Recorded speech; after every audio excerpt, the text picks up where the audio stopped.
रूपनगर केवल तुम्हारे हाथों में ही सुरक्षित है। क्या सोच रही हो बेटी? चुप क्यों खड़ी हो? कुछ तो बोलो। मैं अकेले पूरे रूपनगर का दायित्व कैसे उठा सकती हूँ? दायित्व का अर्थ सिर्फ राजकाज संभालना नहीं होता, पूरे राज्य की सुरक्षा के बारे में सोचना पड़ता है। इन खरगोशों से राज्य को बचाना पड़ता है और इसके लिए युद्ध भी करना होगा।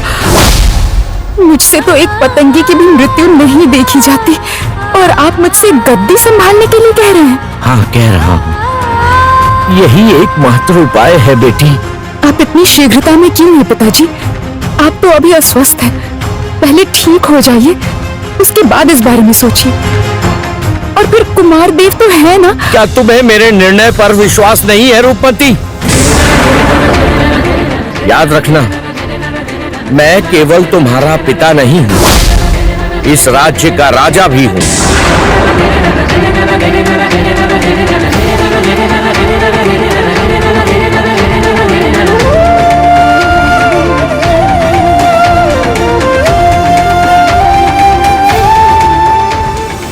ठीक है पिताजी,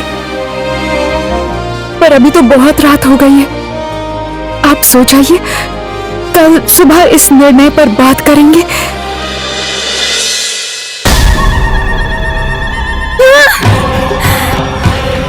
विक्रमदेव, वो विक्रमदेव है जो इस क्षण रूपनगर की रक्षा कर रहा है। लेकिन सच कहूं तो विक्रमदेव तुम्हारे आगे कुछ भी नहीं है ज्योतिला।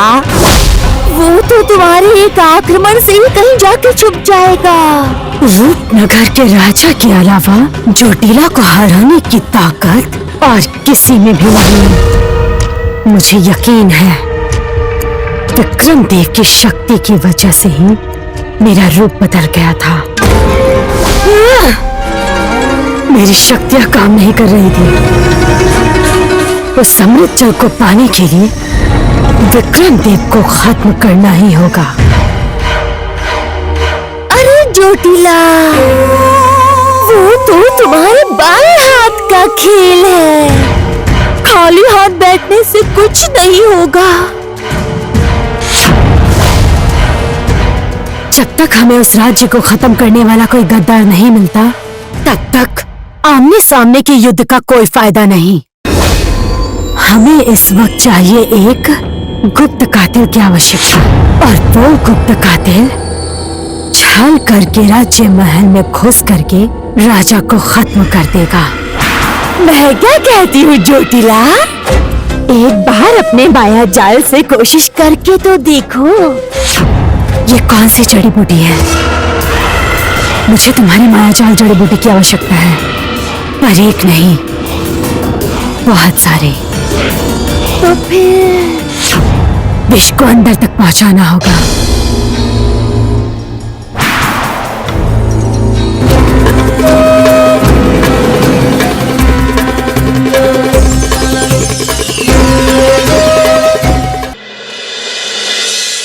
नहीं नहीं नहीं नहीं नहीं, बार बार मैं ये भूल नहीं कर सकता, नहीं कर सकता। मुझे पक्का पता है रूपनगर के सिंहासन की असली उत्तराधिकारी तुम ही हो बेटी, तुम ही हो। उधर वो खरगोशा बार बार रूपनगर पे आक्रमण कर रही है। मैं महाअमृत जल की रक्षा किस प्रकार करूंगा?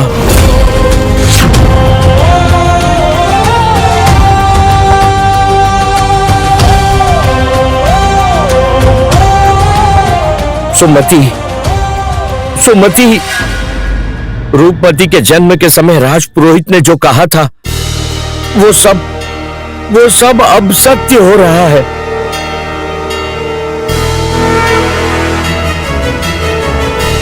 क्या बात है राजपुरोहित जी, आप चिंतित दिखाई दे रहे हैं? मैंने राजकुमारी की जन्म पत्री देखी है महाराज। उनका जन्म एक विशेष मुहूर्त में हुआ है। मेरी गणना कहती है विशेष मुहूर्त में जन्म लेने वाली राजकुमारी में एक अद्भुत जादुई शक्ति है। जादुई शक्ति? राजकुमारी जब 20 वर्ष की हो जाएगी तब ये शक्ति पूरी तरह बाहर आएगी, लेकिन इससे राजकुमारी को खतरा भी हो सकता है। खतरा? ये आप क्या कह रहे हैं? अगर ऐसा है तो अब हम क्या करेंगे? इसका एक ही उपाय है, राजकुमारी को बहुत संभाल कर पालना होगा। बाहर का कोई भी, यहाँ तक कि खुद राजकुमारी को भी इसका पता नहीं चलना चाहिए कि उसमें ऐसी शक्ति है। इसके सिवाय इस खतरे को टालने का और कोई उपाय नहीं है।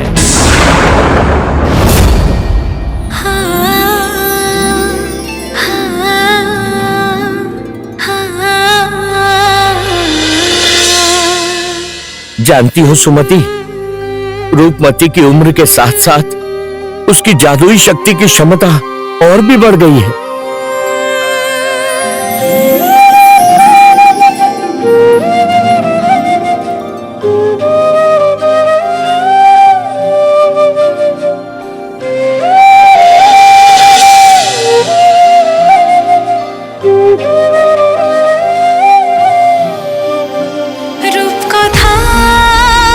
রাজকন্যা রূপমতী তুমি অনন্যা, রূপকথার রাজকন্যা রূপমতী তুমি অনন্যা, রূপমতী রূপমতী রূপমতী রূপমতী রূপমতী। सुमति, आज तक मैंने रूपमती की रक्षा की, पर आज राजा बनकर राज्य बचाऊं या पिता बनकर बेटी को बचाऊं?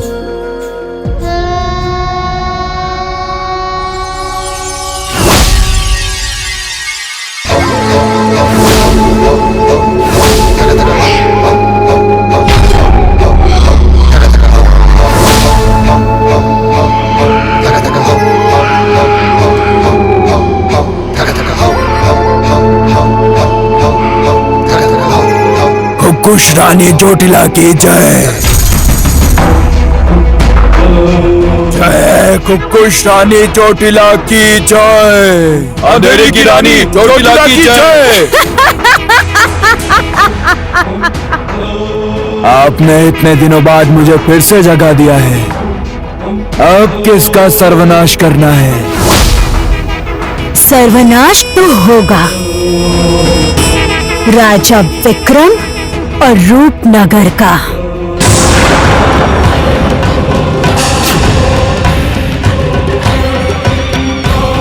ये सही समय है, उनका अंतिम समय अब करीब आ चुका है। राजा अब कमजोर हो चुका है, वो महाअमृत जल लूटकर मैं अपने पिता विकट राज को फिर से जीवित करूंगी। कुकुश राज्य को बचाने के लिए मैं सब कुछ कर सकता हूँ, आप बस आदेश दें, मैं रूपनगर को तहस नहस कर दूंगा।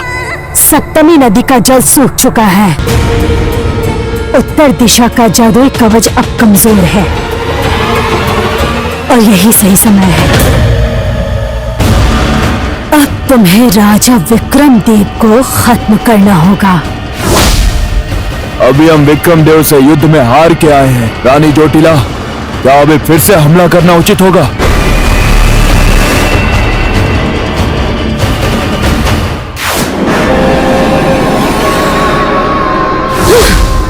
तुम्हारी इतनी हिम्मत, मैं सबको खत्म कर दूंगी। विक्रम देव ने मेरे पिता को मारा है, अब मैं इस रूपनगर को मिटा दूंगी। इस पूरे रूपनगर को मैं खुश नगरी बना दूंगी। इसके लिए मुझे जो करना होगा वो मैं करूंगी। जरूर जोटिला, तुम सब कर सकती हो। तुम बस हमारे आदेश का इंतजार करो। जाओ भीषण, तुम विक्रम देव को खत्म कर दो। ऐसा ही होगा रानी, ऐसा ही होगा।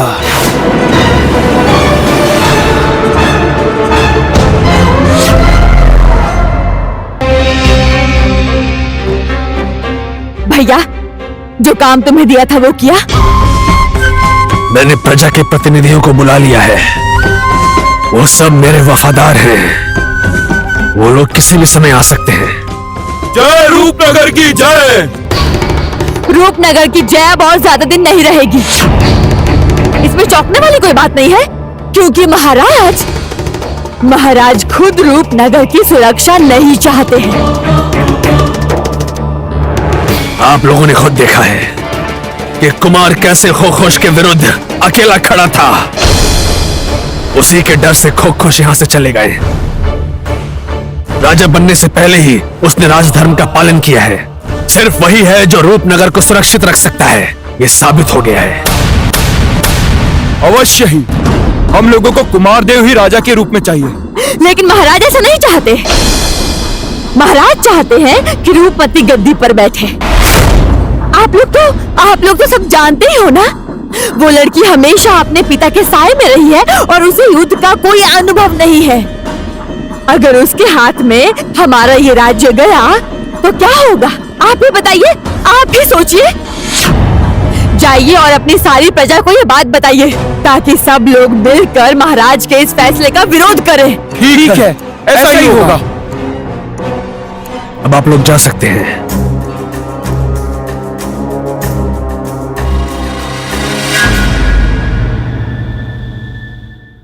महाराज, जिस तरह से खो-खोश हमारे राज्य के अंदर घुसे आ रहे हैं, इससे बहुत बड़ी समस्या खड़ी हो सकती है। रूपनगर को बचाने के लिए हमें जल्द ही कुछ करना होगा। महाराज, पड़ोसी राज्य का दूत आया है। वो आपसे भेंट करना चाहता है। उन्हें आने दो।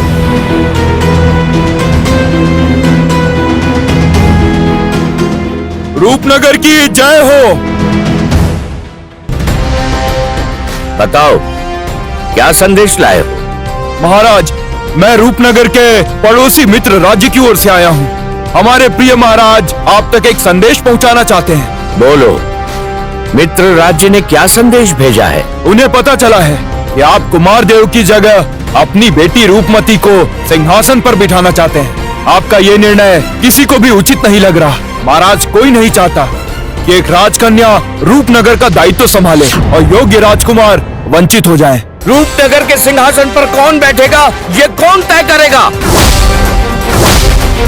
क्षमा करें महाराज, आप रूपनगर के विषय में नहीं सोच रहे हैं, बल्कि अपने परिवार के विषय में सोच रहे हैं। और हमारे महाराज ये सब अच्छे से जानते हैं। हमारे महाराज का कहना है कि यदि इस राज्य सिंहासन पर कोई स्त्री बैठेगी तो किसी संकट के समय या युद्ध में आपके रूपनगर की कोई सहायता नहीं करेगा। हम लोग कुमारदेव को ही राजा बनते देखना चाहते हैं। हम कुमारदेव को ही राजा बनते देखना चाहते हैं। नहीं चाहते कि कोई कन्या सिंहासन पे बैठे। नहीं चाहते कन्या सिंहासन पर नहीं बैठनी चाहिए। अभी बोलो। राजकुमारी रूपमती सिंहासन पर नहीं बैठनी चाहिए।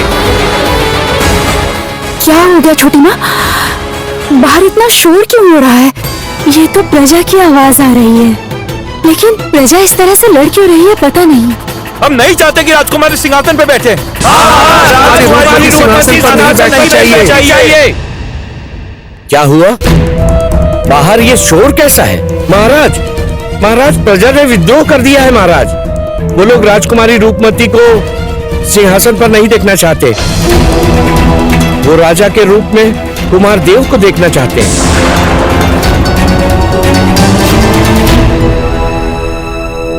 मैं बहुत धर्म संकट में पड़ गया हूं सुमति।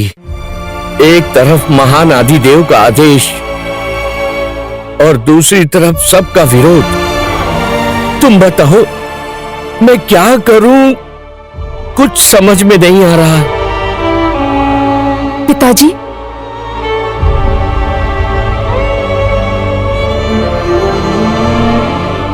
बोलो बेटी।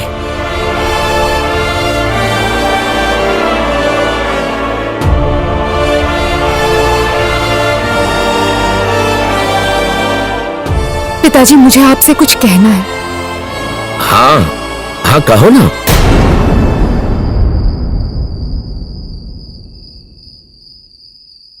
पिताजी, मैं सिंहासन पर नहीं बैठना चाहती।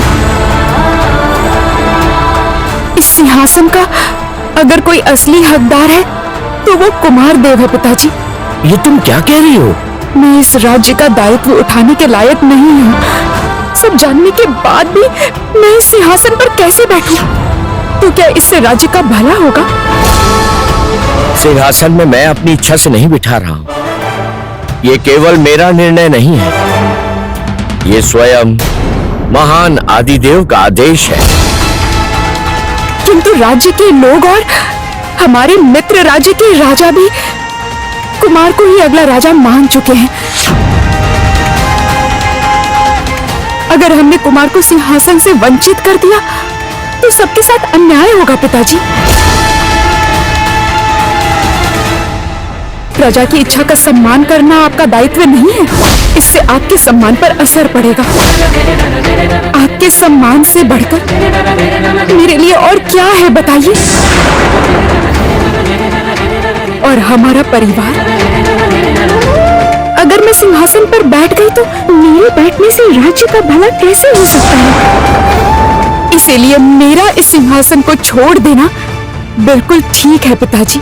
हमारे परिवार का मान और मर्यादा महत्वपूर्ण है। ये मत भूलो बेटी कि ये परिवार महान आदिदेव का वंशज है। हम आज तक उन्हीं के निर्देशों पर चल रहे हैं और ये राज्य भी चल रहा है, और इसीलिए ये राज्य आज तक सुरक्षित रहा है।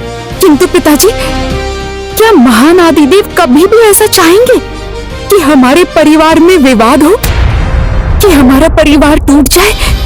मैं आपके आगे हाथ जोड़ती हूँ पिताजी, आप सबकी उम्मीदों को ऐसे मत तोड़िए। ठीक है,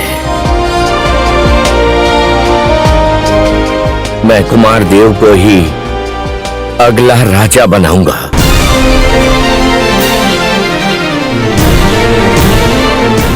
पिताजी, ये पहली बार हुआ है जब मैंने महान आदिदेव के आदेश का पालन नहीं किया। पता नहीं इसके लिए हम सबको क्या मूल्य चुकाना पड़ेगा।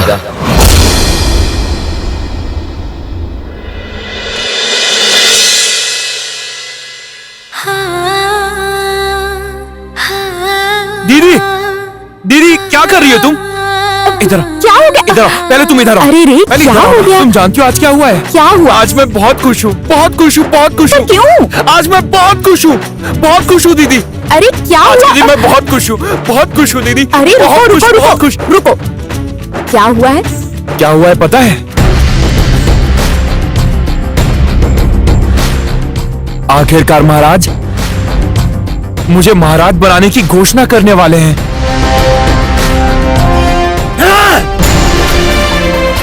इस रूपनगर का राजा बनूंगा मैं। मुझे पता है, कल रात ही पिताजी से मेरी बात हुई थी। तो क्या तुमने ही महाराज को बात करके मनाया था? क्यों नहीं करती मैं?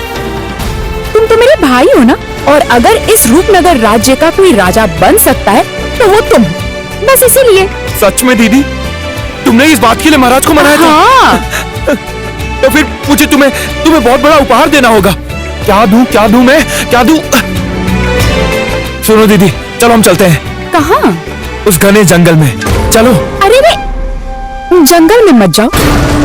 देखो भाई, मैं नहीं चाहती कि तुम जंगल जाकर किसी निर्दोष जानवर को जान से मार दो।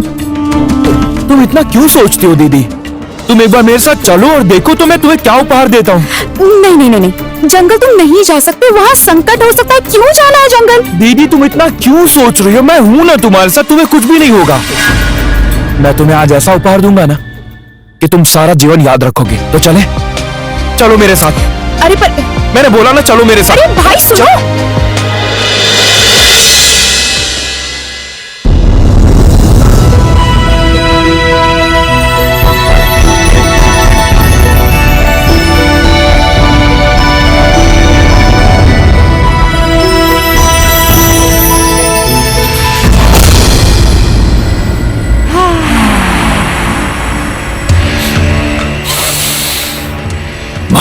जाओ।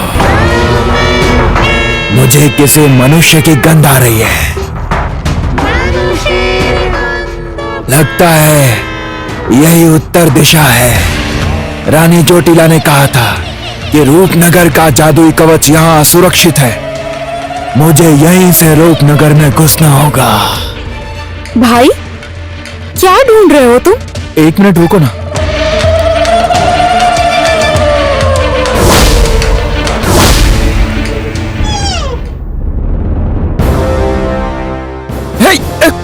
भाई रुको!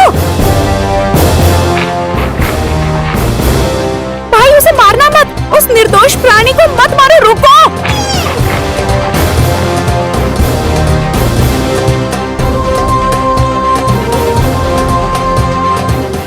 मिल गए।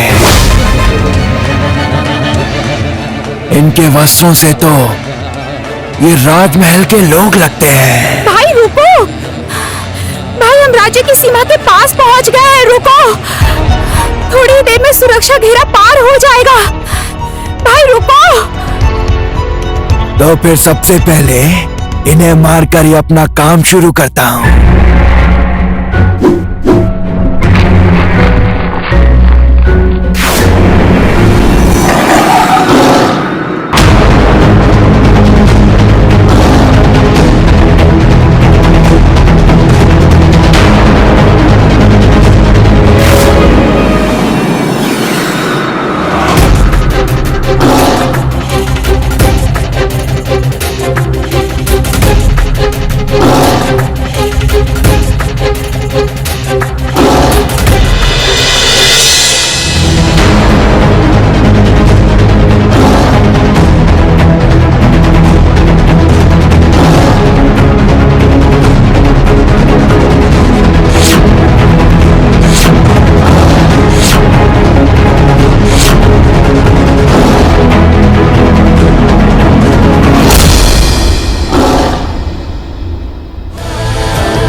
ये क्या?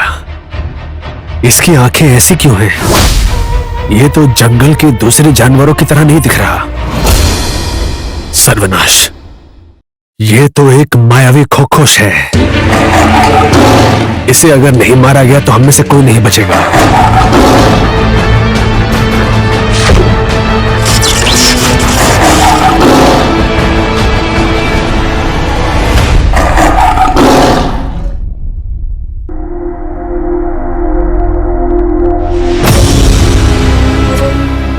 ये गड्ढा तो काफी गहरा है। राजकुमारी को कहीं चोट तो नहीं लग गई?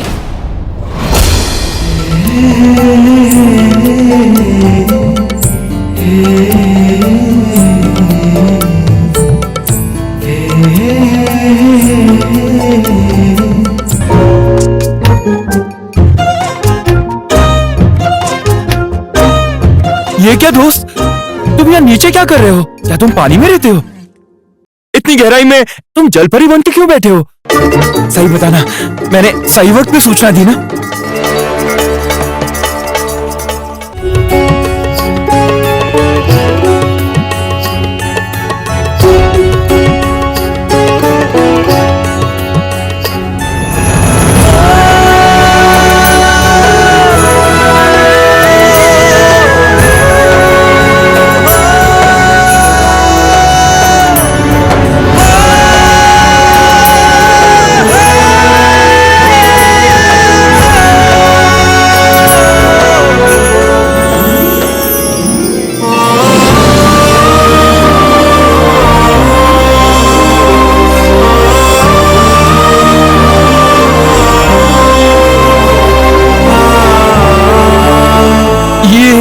जलपरी तो दिखने में राजकुमारी जैसे लगती है।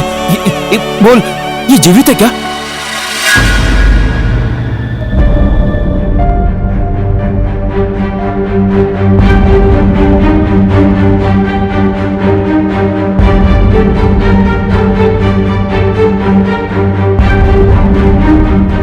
वो बाघ, वो तो भाग गया। आप लोगों की समस्या टल गई, अब चिंता की कोई बात नहीं। मुझे पूछना था कि आपकी ये पोशाक, देखो माथे का तिलक और हाथ की अंगूठी, हाथ की अंगूठी देखा, ऐसा लगता है कि रूपनगर के राज परिवार से लगते हैं।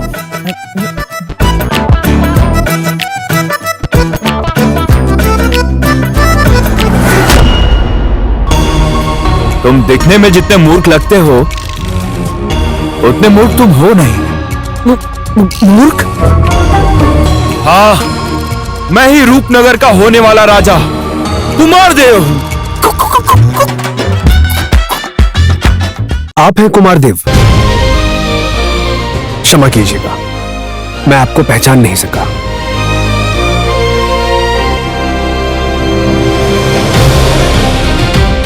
आप लोग इस जंगल में आकर इस समस्या में फंस गए,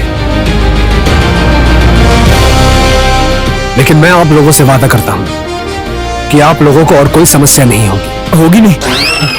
मैं और अविराज आप लोगों को पूरी सुरक्षा के साथ जादुई कवच तक बिना किसी परेशानी के पहुंचा देंगे। एकदम अंदर तक। मेरी दीदी, आपकी दीदी बेहोश होकर इस गड्ढे में गिर गई थी। आपकी दीदी बेहोश होकर गड्ढे में गिर गई थी। आप बिल्कुल चिंता मत कीजिए, आपकी दीदी को कुछ नहीं हुआ है। हमारे प्राण बचाने के लिए तुम्हारा बहुत बहुत धन्यवाद।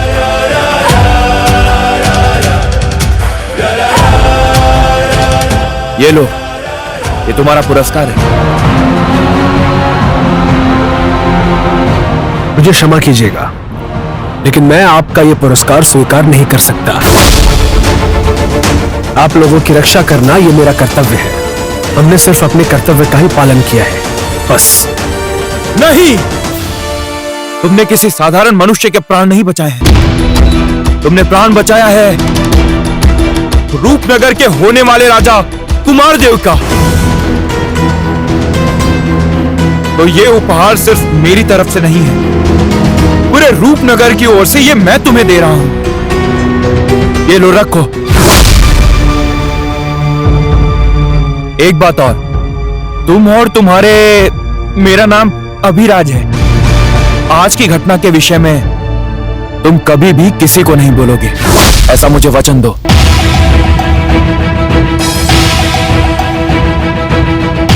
अगले कुछ दिनों में ही मैं रूपनगर के सिंहासन पर बैठने वाला हूं, तो आज की इस घटना से मेरा कोई संबंध नहीं होना चाहिए। यह पूरे रूपनगर के सम्मान की बात है। आशा करता हूं कि तुम मेरी बात समझ गए होगे। मैं आपकी बात समझ रहा हूं, लेकिन फिर भी मैं आपका दिया हुआ यह पुरस्कार स्वीकार नहीं कर सकता। ये बात सुन लीजिए।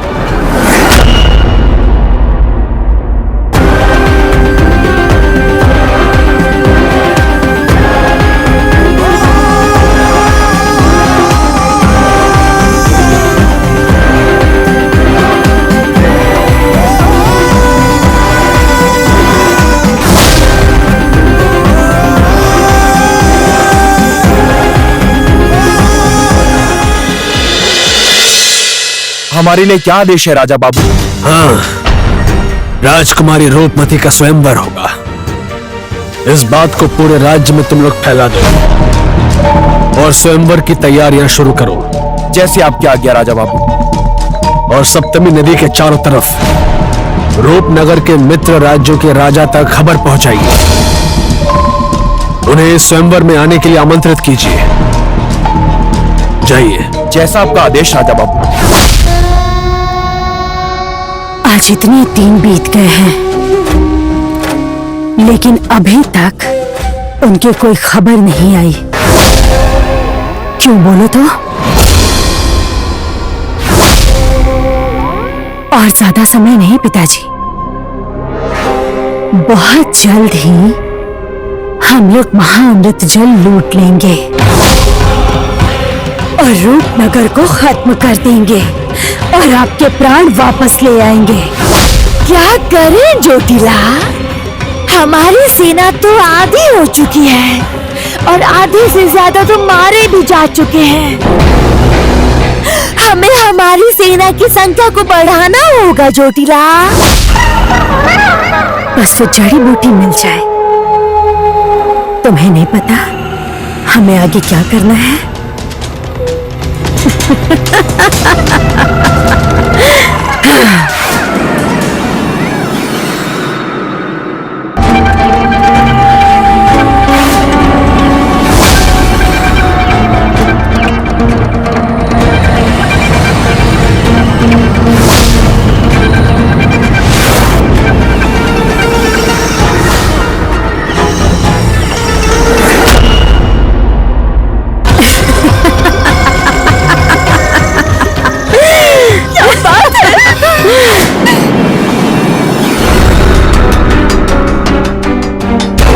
ये क्या विषय केतु, तुम्हारी ये हालत किसने की?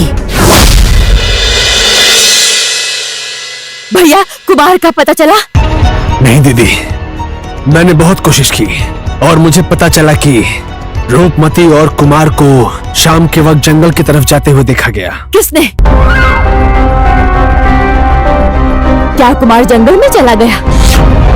वो भी रूपमती के साथ? भैया, उस रूपमती की वजह से अगर कुमार को कुछ हो गया तो? चिंता मत कीजिए दीदी, मैंने अपने सिपाही भेज दिए हैं। एक सामान्य वैद्य के सामने हार मानकर वो बात खुश रानी चोटीला के सामने बोल रहे हो। आज मैं तुम्हें खत्म कर दूंगी। मैं इसे आग में भून डालूंगी, सब खत्म कर दूंगी। शांत शांत शांत चोटीला, शांत हो जाओ चोटीला। हमें अभी पिशान केतु की माया की बहुत जरूरत है, तो थोड़ा शांत हो जाओ तुम। हमें कोई दूसरा उपाय सोचना ही होगा चोटीला। चुप रहो जड़ी बूटी।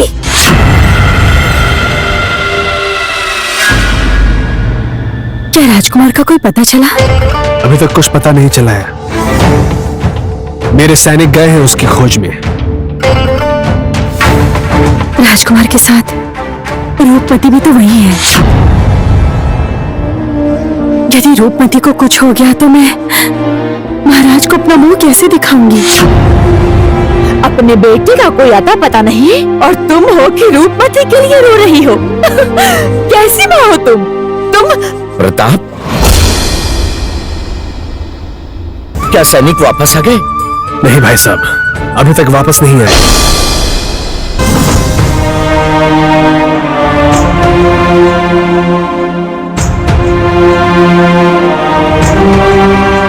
रूपमती, बेटी रूपमती,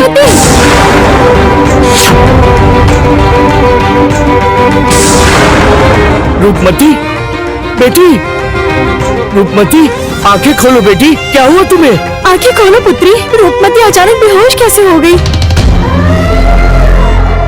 रूपमती आंखें खोलो।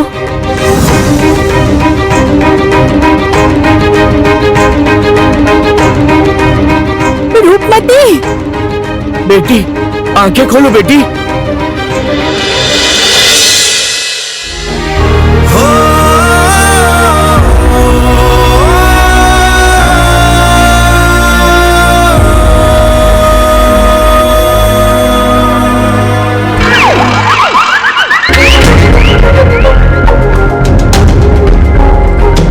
ये यहाँ पर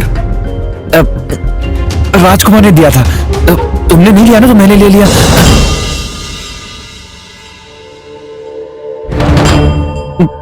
मैंने गलत किया क्या? तुम्हें किसी ने रोटी का टुकड़ा फेंक कर दे दिया और तुमने वो ले लिया। दे दूं? मेरी एक बात तुम याद रखो अभिराज, हम गरीब हो सकते हैं लेकिन हम मनुष्य हैं, भिखारी नहीं है।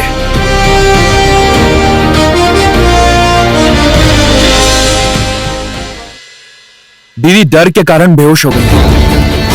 थोड़ा आराम करेंगी तो ठीक हो जाएंगी।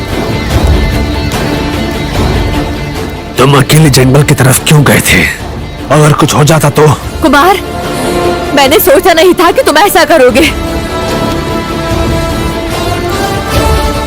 इस बार सच को थोड़ा छिपा देता हूँ। अगर मैं दीदी की गलती बता दूं, तभी ये साबित हो जाएगा कि इस सिंहासन का असली हकदार मैं ही हूँ और कोई नहीं हो सकता। क्या मैं अपने कारण जंगल गया था? दीदी ने मुझे जबरदस्ती की, इसीलिए मैं गया था। क्या रूपमती ने वाकई जबरदस्ती की थी? हाँ बिल्कुल। दीदी ने मुझसे बोला कि चलो जंगल घूम के आते हैं। मैंने उन्हें कितनी बार समझाने की कोशिश की, लेकिन वो तो मेरी बात ही नहीं सुन रही थी। फिर उनके कहने पे मुझे जाना ही पड़ा। और वो तो जादुई सुरक्षा कवच से बाहर ही चली गई थी।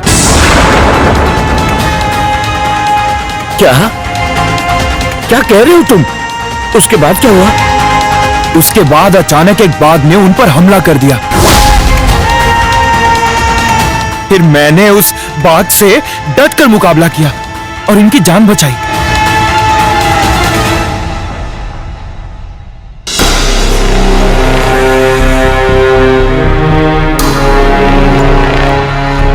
ये देखिए बाघ के पंजों के निशान।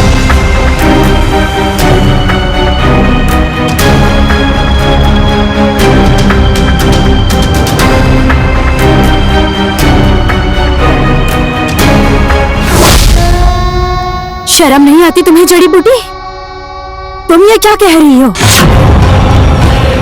सबके सामने हम लोग उनसे हार कर आ गए। ईशान के तो जैसे दानव को भेजने के बाद भी हम विक्रमदेव को खत्म नहीं कर सके। इससे बुरा और क्या हो सकता है?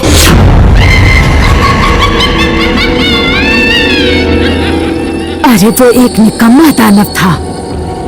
एक काम दिया था उसे, वो भी उसने ठीक से नहीं किया। अब जरूरत नहीं है, मुझे किसी की जरूरत नहीं है। मैं अकेले ही काफी हूँ। मैं खुद जाऊंगी। मैं अपने पिता को बचाने के लिए मैं अकेले ही जाऊंगी। लेकिन उससे पहले मैं तुम सबको खत्म कर दूंगी। रुको रुको रुको रुको चोटिला, चोटिला मुझे माफ कर दो हमें चोटिला। हमसे बहुत ही बड़ी भूल हो गई है। क्षमा कर दो। क्षमा कर दो। मुझे एक बात कहनी थी आपसे। कौन सी बात? क्या कहना है? जंगल में एक लड़की मिली थी। लड़की? कौन सी लड़की? उसे देखकर लगा कि वो राज परिवार से है, क्योंकि उसके शरीर पर राज चिन्ह था। वो बहुत ताकतवर थी। राज परिवार की लड़की?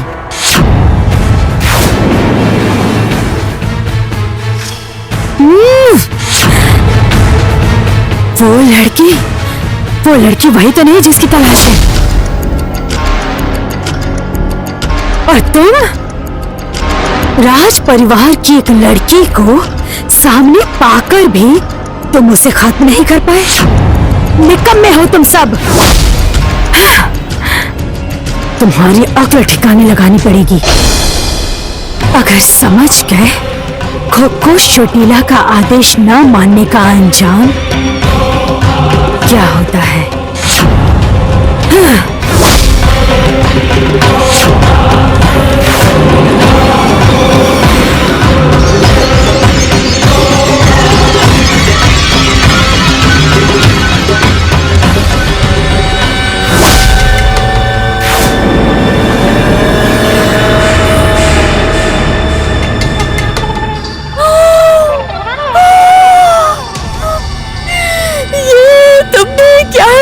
चोटिला, तुमने पेशान केतु को मार डाला चोटिला। ये क्या किया? उसे मारा नहीं है, सिर्फ सजा दी है। वो उस आग की बोतल में बंद होकर तड़पता रहेगा। जरूरत पड़ने पर उसे बाहर निकालूंगी।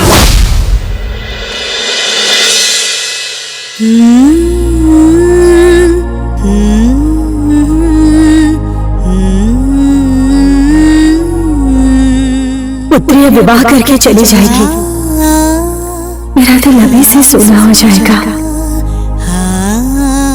लेकिन जो हुआ अच्छा ही हुआ। रूपनगर की जिम्मेदारी लेती तो बार बार मुसीबत में पड़ती। भला मैं कैसे होने दे सकती थी? मैंने महारानी को वचन दिया था, मैं जान दे दूंगी पर रूपमती की रक्षा करूंगी।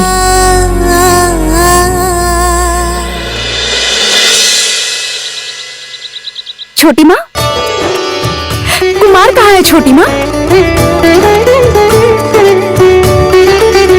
छोटी माँ, ये आप लोग क्या कर रही हैं? छोटी माँ, पहले तो मुझे ये बताओ, तुम अभी कैसी हो रूपमती?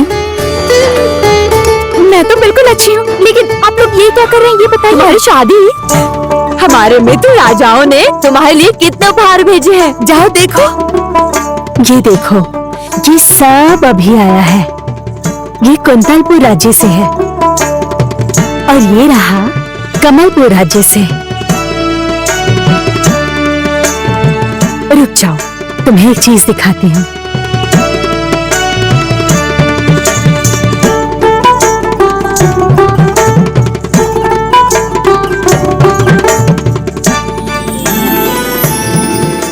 ये देखो, ये कुंतल राज्य के राजकुमार हैं।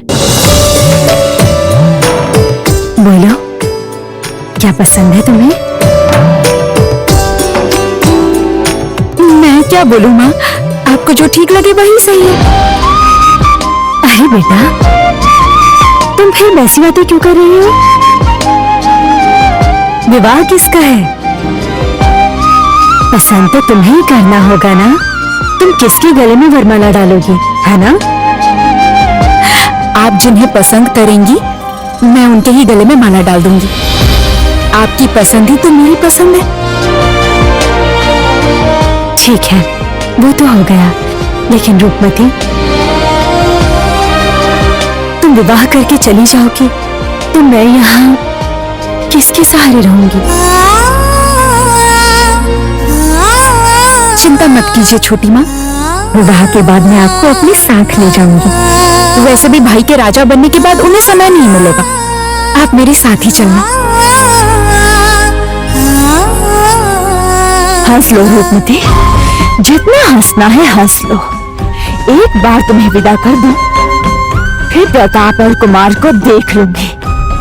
अगर अपनी जगह मैं पक्की ना कर पाई तो मेरा नाम भी कामिनी नहीं। दीदी, क्या तुम्हें राजशंख के बारे में पता है? वो हमें मिल नहीं रहा है। राजशंख? वो तो मंदिर की तिजोरी में ही रखा होगा, मैं अभी देख कर आती हूँ। अच्छा ठीक है, मैं मंदिर में जाकर देखता हूँ। भाई, तुमने एक बार भी नहीं पूछा कि मैं कैसी हूँ? असल में दिमाग में बहुत सी बातें चल रही थी ना। अच्छा, वैसे तुम्हारी तबीयत कैसी है? ठीक तो है ना? मैं तो बिल्कुल ठीक हूँ, किंतु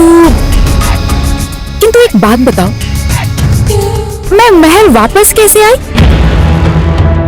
मैं तो बेहोश हो गई थी ना।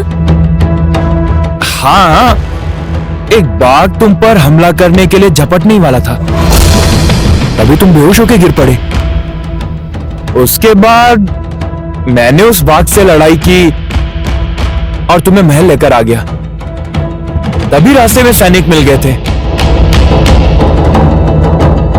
तुमने अकेले बाघ के साथ लड़ाई की? तो और कौन करता? इस राज्य में मेरे जैसा वीर और कोई है क्या? सही कह रहे हो छोटी माँ। देखा आपने, रूपनगर को ऐसे ही राजा की आवश्यकता है।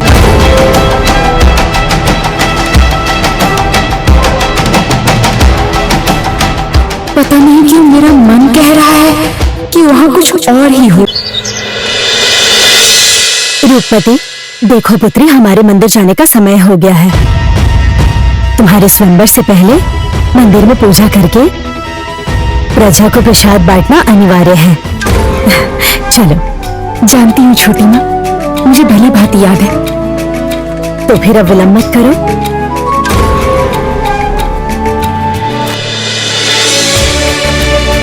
राज्य में सभी प्रजा को ये भेंट देकर तुम्हारे स्वयंवर का निमंत्रण देना अनिवार्य है। ठीक है, चलो। पालकी बाहर तैयार है।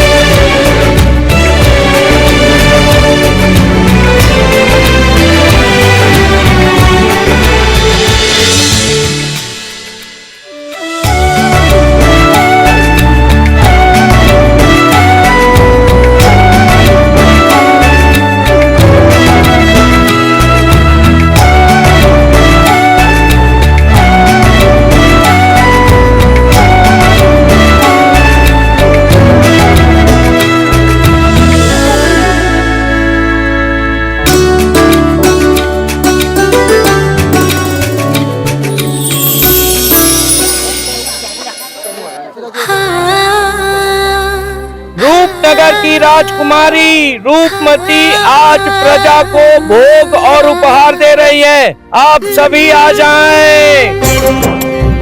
राजकुमारी के स्वयंवर में आप सभी अवश्य आइएगा और मेरी राजकुमारी रूपमती को अपना अपना आशीर्वाद दीजिए।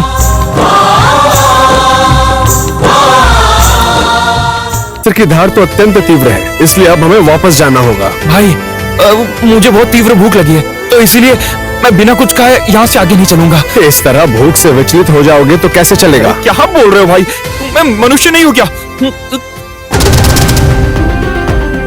सुनो अभिराज, लालच और भूख, इन दोनों चीजों पर अगर तुम विजय पालो तो ही तुम अपने जीवन में सफल हो पाओगे। क्या बोल रहे हो भाई? आपकी बड़ी बड़ी बातें मुझे बिल्कुल समझ में नहीं आ रही हैं। तुम बहुत ज्ञानी हो, मैं तुम्हारे जैसा तो नहीं बन सकता ना।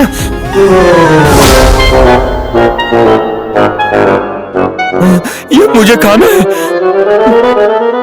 पता है भाई, यहाँ के कारीगर ना बहुत ही ज्यादा अद्भुत हैं।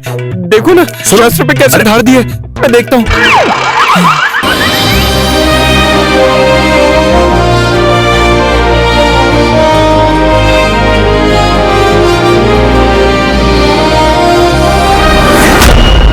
कर क्या रहे हो? रुको रुको रुको, क्या ये सब? हैं? बिना दाम दिए फल खा रहे हो? यहाँ चोरी करने आए हो क्या? इसे चोरी कहते हैं क्या? दरअसल हमें क्षमा कीजिए, मेरे मित्र से भूल हो गई।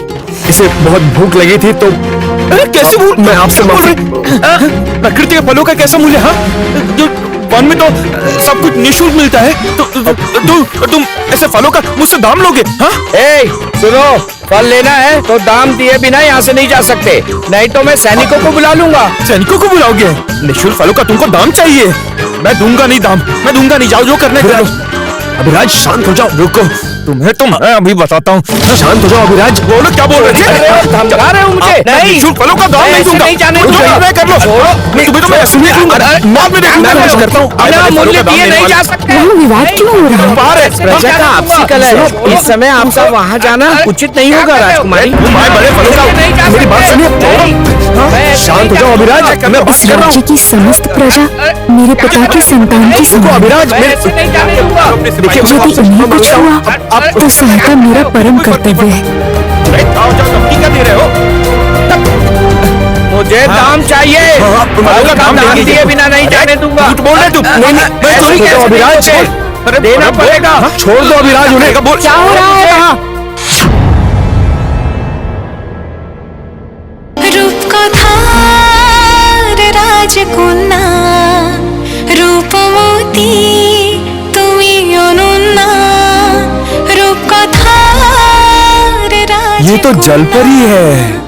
रूप मोती तुम्हें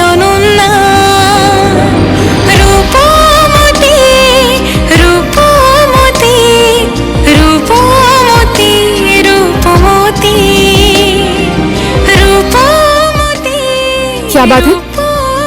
क्या समस्या है? क्या घटना घटी है यहाँ पर?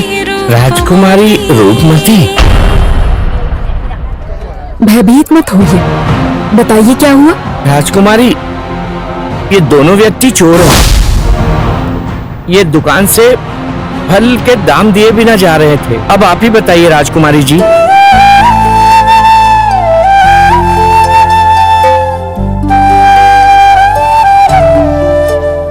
दुकान से वस्तु लेने पर मूल्य देना होगा। आपने फल ग्रहण किया है तो मूल्य दे दीजिए।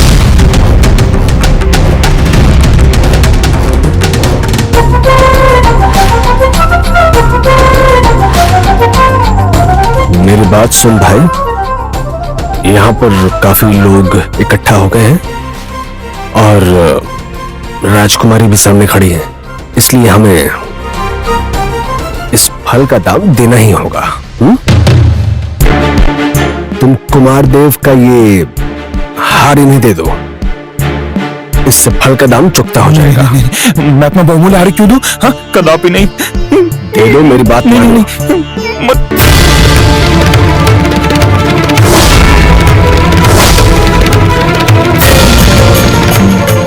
लाओ। रुकिए रुकिए, ये क्या है?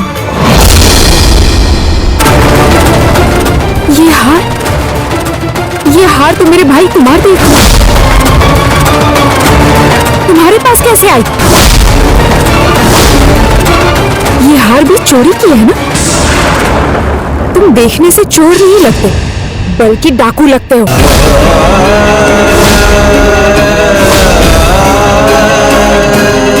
मैंने जिस लड़की के प्राण बचाए, वही लड़की मुझे सबके सामने डकैत कह रही है। क्या यही मेरे उपकार का फल है? तुमने कब चुराया ये हार? इसका मतलब राजमहल में भी प्रविष्ट हुए थे। तो तुम्हारी इतनी बड़ी हिम्मत! और क्या क्या चुराया है तुमने? राजकुमारी, आप सुंदर हो सकती हैं, राज परिवार की सदस्य हो सकती हैं, लेकिन हम भी वैद हैं। मैं वैद सरदार का बेटा हूं और ये मेरा दोस्त अभिराज है। हम मेहनत करते हैं, शिकार करते हैं ताकि हम अपना पेट भर सकें। हम चोरी करके अपना पेट कभी नहीं भरते। किसी बाहर के राज्य वाले ने आज तक मुझसे ऐसी बात नहीं की। फिर इसने कैसे किया? कौन है ये युवक? तुम्हारी इतनी धृष्टता, तुम राजकुमारी के साथ ऐसा व्यवहार कर रहे हो। बंदी बना लो इन्हें। देख क्या रहे हो? बंदी बनाओ इन्हें। नहीं राजकुमारी जी, नहीं। अरे वो देखो। रूपमती,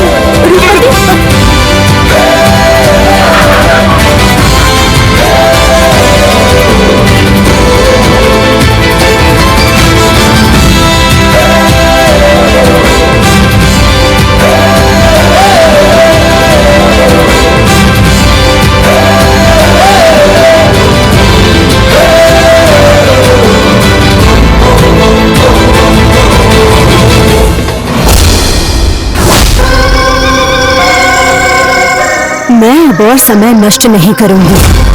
अब मैं स्वयं महाराज विक्रमदेव का अंत निश्चित करूंगी। ज्योतिला, मुझे तो विश्वास नहीं होता कि एक साधारण से वैद में आखिर इतनी शक्ति कहां से आई, जिसने एक विशाल केतु को हरा दिया।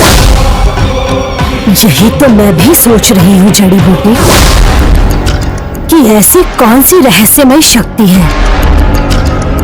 पहले ये ज्ञात करो कि ऐसी कौन सी विशाल शक्ति है जिससे भय हो रहा है।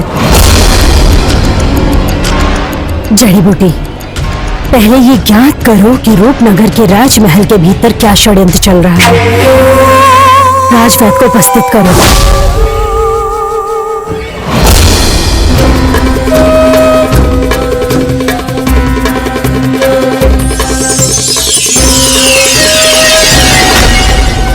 खोखोश की रानी ज्योतिला की जय। कहो राजवैद, महल के भीतर क्या चल रहा है? विक्रमदेव राजकुमारी के स्वयंवर का आयोजन कर रहे हैं। उसके बाद कुमार देव को रूपनगर के सिंहासन पर बैठाएंगे। मेरा मन कहता है कि स्वयंवर और अभिषेक के समय ही आक्रमण करना उचित होगा। उसके अतिरिक्त? हाँ महाराज, और एक सूचना। बताओ। आज सुबह ही उस वैद्य के पुत्र और राजकुमारी के बीच कटु विवाद हुआ है और इसीलिए राजकुमारी और वैद्य के पुत्र के बीच शत्रुता हो गई है।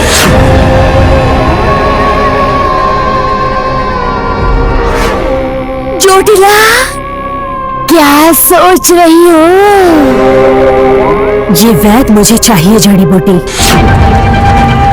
उस वैद्य को खोज निकालो, वही होगा हमारे खेल का महत्वपूर्ण मोहरा।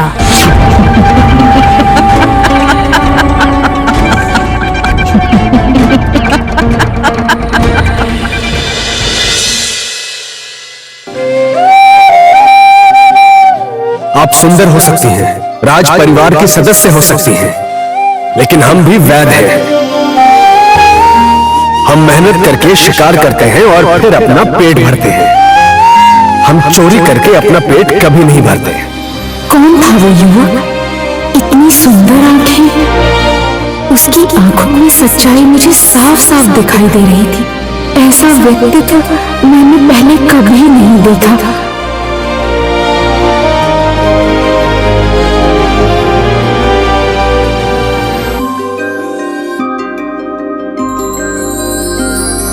रूपमती,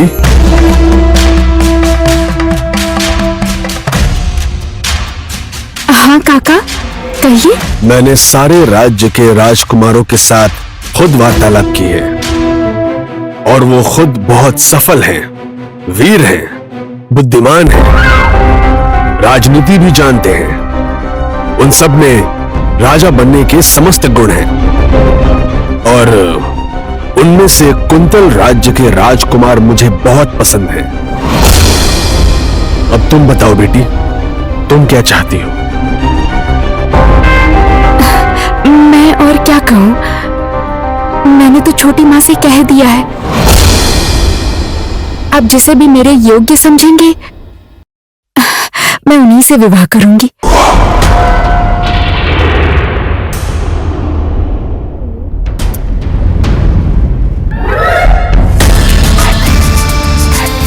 कुंतल राज्य के राजकुमार से विवाह करोगी तो तुम बहुत खुश रहोगी रूपमती। मेरी बात मानो तो तुम उसी राज्य में विवाह करो।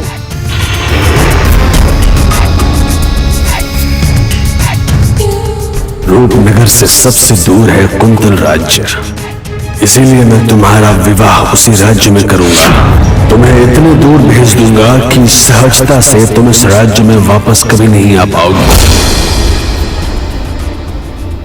अरे क्या हो गया तुम्हें? आखिर इतने ध्यान से तुम क्या सोच रही हो, बताओ जरा। कुछ नहीं बुआ जी,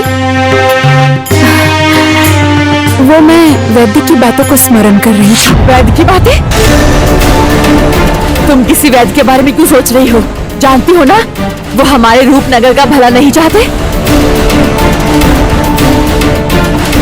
ये आप क्या कह रही हैं बुआ जी? जो बोल रही हूँ बिल्कुल सही बोल रही हूँ। तुम्हारे पिता के भविष्य के बारे में क्या लिखा है जानती हो?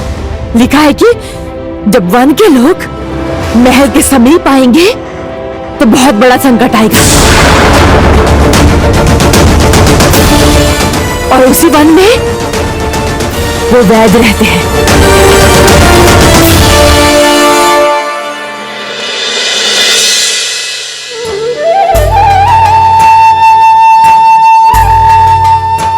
देवदत्त तो अकेले उस बाघ रूपी राक्षस के साथ लड़ते रहे और उसके बाद धनुष को इस तरह से लेके मारा, ऐसे मारा और फिर ऐसे लेके ऐसे ही मार रहा था, ऐसे ही मार रहा था। हाँ, तो ऐसे करके उसकी आंखों में देख के मार दिया।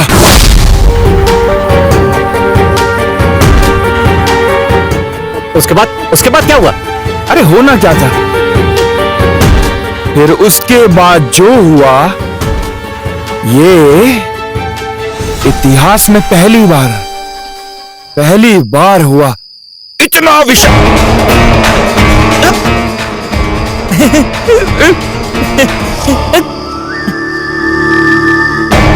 एक अत्यंत शक्तिशाली राक्षस हमारा कोई भी अहित नहीं कर सका।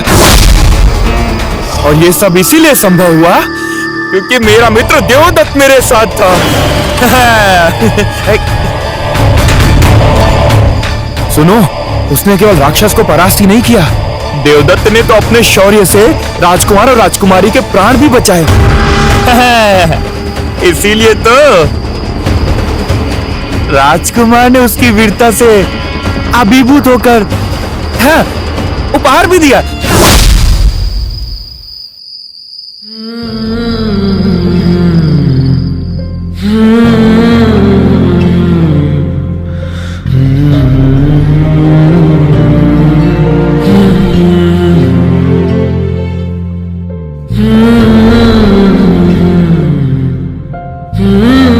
तुम दिखने में चोर नहीं लगते, बल्कि तुम डाकू लगते हो।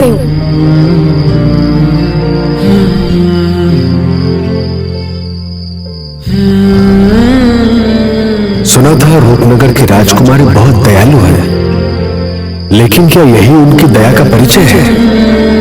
मैंने अपने प्राणों की चिंता न करते हुए उनके प्राण बचाए और उसी राजकुमारी ने भरे बाजार में मेरे बिना किसी अपराध के मुझे चोर कहकर संबोधित किया।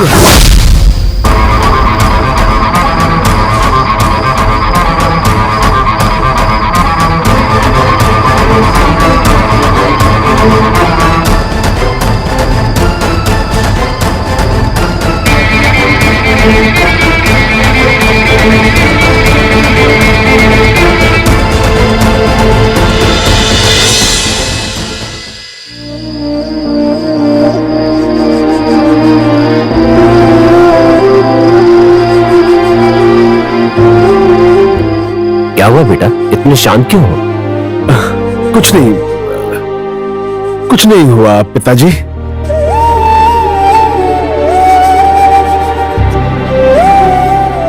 तो इस प्रकार उदास क्यों हो बेटा? आज हमारे कुल के लिए प्रसन्नता का दिन है, बड़ी प्रसन्नता का दिन है आज। अब तक हम वैद्य दूसरे लोगों के अन्याय और पीड़ा को सहते आए हैं, किंतु आज तुमने पूरी दुनिया में सिद्ध कर दिया कि हम वैद्य भी शत्रुओं को धूल चटा सकते हैं। आज तुमने हमें स्वाभिमान के साथ सिर उठाकर जीने का साहस दिया।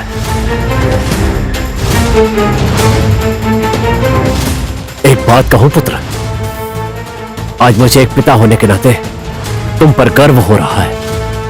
मेरा सिर ऊंचा हो गया। आओ मेरे साथ।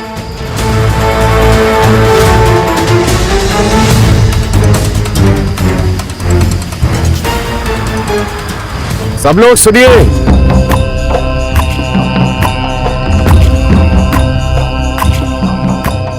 आज देवदत्त ने प्रमाणित कर दिया कि हमारे समुदाय में सबसे बड़ा वीर यही है। अतः मेरे विचार से मेरे पश्चात देव राज्य का नेतृत्व करने के लिए देवदत्त ही योग्य है।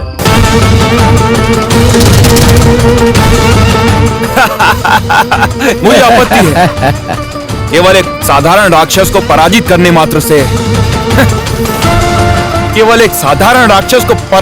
मात्र से आपने देवदत्त को अगला उत्तराधिकारी और सरदार घोषित कर दिया। सरदार बनने के लिए प्रत्येक सदस्य को कठिन परीक्षा देनी होती है और यही नियम है, यही नियम चलता है सदियों से।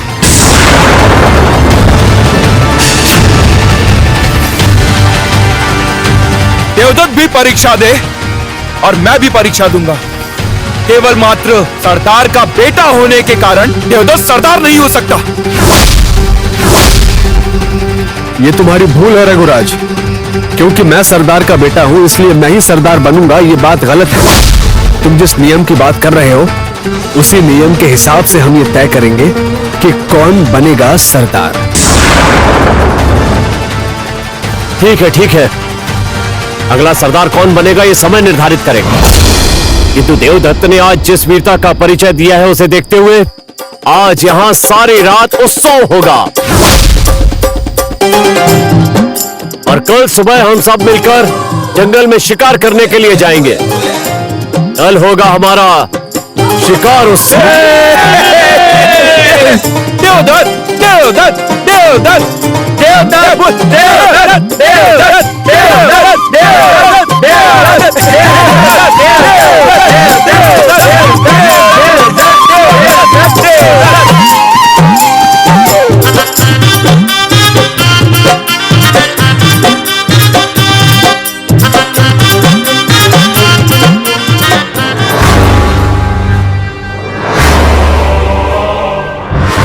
हो जाओ, जितना खुश होना है हो जाओ। उचित समय आने पे मैं तुम्हें बताऊंगा।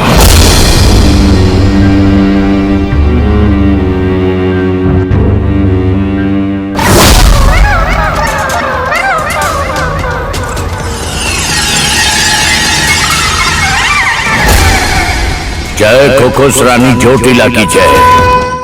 महारानी, असमय बुलाने का प्रयोजन। राजकीय कार्यों में समय का कोई बंधन नहीं होता।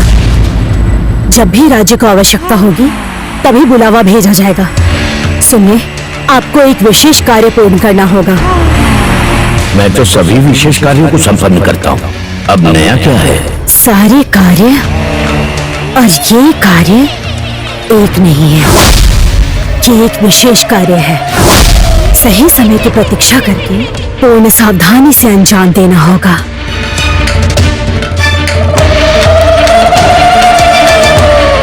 मुझे महाराज विक्रमदेव का वो विशिष्ट आभूषण चाहिए। वो आभूषण जिस पर राज परिवार की विशेष पहचान है, और वो आभूषण मुझे आप लेकर देंगे। मतलब महाराज का आभूषण लेकर आऊंगा? यह असंभव है। मैं ये कार्य कभी नहीं कर पाऊंगा। और यदि मुझे ये आभूषण प्राप्त नहीं हुआ तो आपका ये शरीर और मस्तक दोनों ही शेष नहीं रहेंगे। ऐसा मत करिए महारानी जी, मुझे क्षमा कीजिए महारानी जी। सुनिए राजवैद्य जी, मैं अब और कोई व्यथा नहीं सुनना चाहती।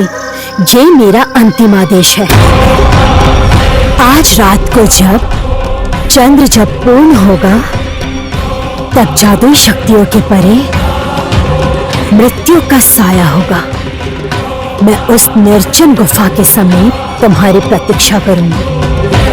मैं चाहती हूँ कि आप वहां विक्रमदेव के आभूषणों के साथ उपस्थित रहें। मेरी इस चेतावनी को स्मरण रखना।